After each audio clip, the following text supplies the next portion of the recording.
share and subscribe to Vishwasam.in.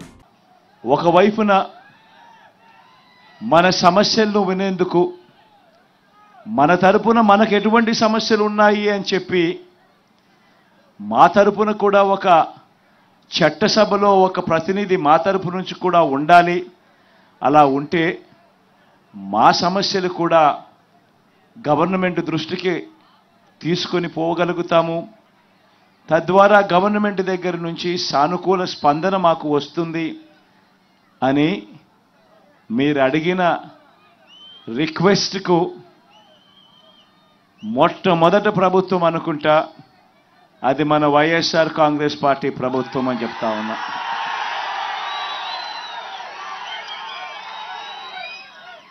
మీలో నుంచి కూడా ఒకరిని ఏకంగా చట్టసభలో కూర్చోబెట్టేందుకు బడకసిర నియోజకవర్గం నుంచి పోటీగా వైఎస్ఆర్ కాంగ్రెస్ పార్టీ అభ్యర్థిగా కూడా పెడతా ఉన్నాం.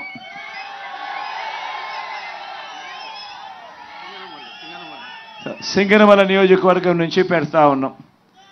నాకు ఈ ప్రస్తావన నా దగ్గరకు వచ్చినప్పుడు సింగనమల నియోజకవర్గం నుంచి ఇలా ఈ మాదిరిగా ఒక టిప్పర్ డ్రైవర్ను మనం అసెంబ్లీకి నిలబెట్టే కార్యక్రమం చేస్తే బాగుంటుంది అని చెప్పి ఒక క్యాండిడేట్ ఉన్నాడు అని చెప్పి నా దగ్గరికి ప్రస్తావన వచ్చినప్పుడు నిజంగా నేను అనుకున్నా ఆ క్యాండిడేట్ ఎవరు, ఆ క్యాండిడేట్కి సంబంధించిన చదువులేమిటి అని చెప్పి కూడా ఒకసారి అడిగా. చదివిన విషయానికి వచ్చేసరికి మాదిగ సామాజిక వర్గానికి సంబంధించిన ఆ వీరాంజనేయులు అనే ఆ పిల్లాడు, ఆ వ్యక్తి, ఆ మనిషి మన పార్టీకి కార్యకర్తగా చాలా సంవత్సరాలుగా ఉన్నాడు. ఉంటూనే తాను ఎంఏ చదివి ఎంఏతోనూ కూడా చదువు సరిపెట్టకుండా ఏకంగా ఎంఏ ఎకనామిక్స్ ఆ తర్వాత బీఈడి కూడా పూర్తి చేసిన పరిస్థితిలో ఆ క్యాండిడేట్ ఉన్నాడు. అంత గొప్ప చదువులు చదివి ఏకంగా ఎంఏ చదివి ఆ తర్వాత బీఈడి కూడా పూర్తి చేసి అంత గొప్ప చదువులు చదివి టిప్పర్ డ్రైవర్గా తన కాళ్ళ మీద తాను నిలబడుతూ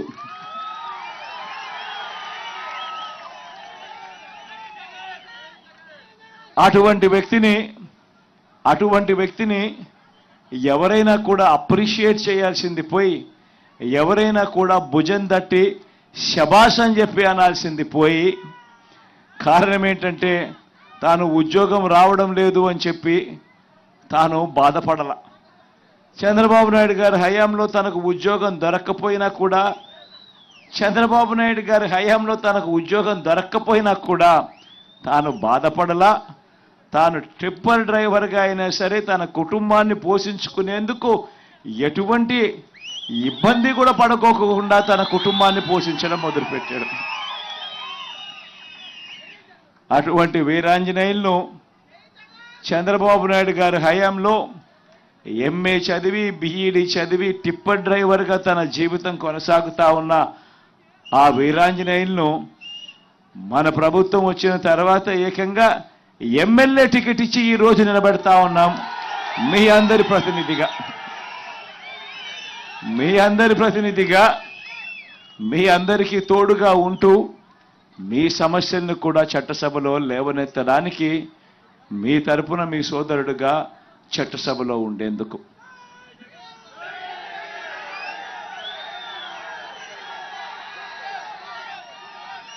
ఇలాంటి ఈ వ్యక్తిని ప్రతి సామాజిక వర్గం నుంచి ప్రతి వృత్తి నుంచి వీలైతే చట్టసభల్లోకి తీసుకొని రాగలిగితేనే వాళ్ళ సమస్యలను రిప్రజెంట్ కాబడతాయి అన్న సంగతి తెలిసి ఉండా కూడా 14 ఏళ్ళు ముఖ్యమంత్రిగా పరిపాలన చేసిన తర్వాత కూడా 3 సార్లు ముఖ్యమంత్రి అయిన తర్వాత కూడా ఇలా ఈ టిప్పర్ వృత్తి చేసుకుంటా ఉన్న వర్గానికి సంబంధించిన వ్యక్తి చట్టసభలో కూర్చుంటే డ్రైవర్లకు సంబంధించిన సమస్యలన్నీ కూడా ఒక కొలిక్కి తీసుకురాగలిగే అవకాశం ఉంటుంది. వాళ్ళు పడతా ఉన్న ఇబ్బందులు కూడా ప్రభుత్వం దృష్టికి తీసుకొచ్చే కార్యక్రమం ఎఫెక్టివ్గా చేయగలుగుతారు అని తెలిసి ఉండి కూడా అవహేళన చేస్తూ ఇదే పెద్ద మనిషి చంద్రబాబు నాయుడు గారు ఏమన్నారు?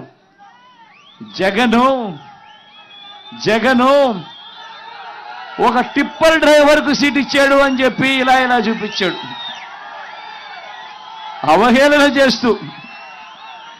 అవహేళన చేస్తూ అంతటితో కూడా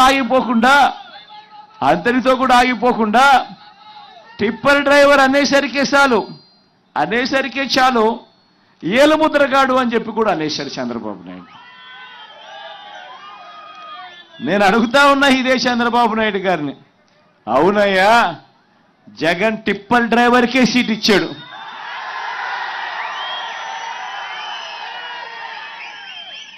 ఏం తప్పు చేశాడయ్యా జగన్ అని అడుగుతా ఉన్నా. నువ్వు అవహేళన చేసేందుకు ఏం తప్పు చేశాడు అని అడుగుతా ఉన్నా.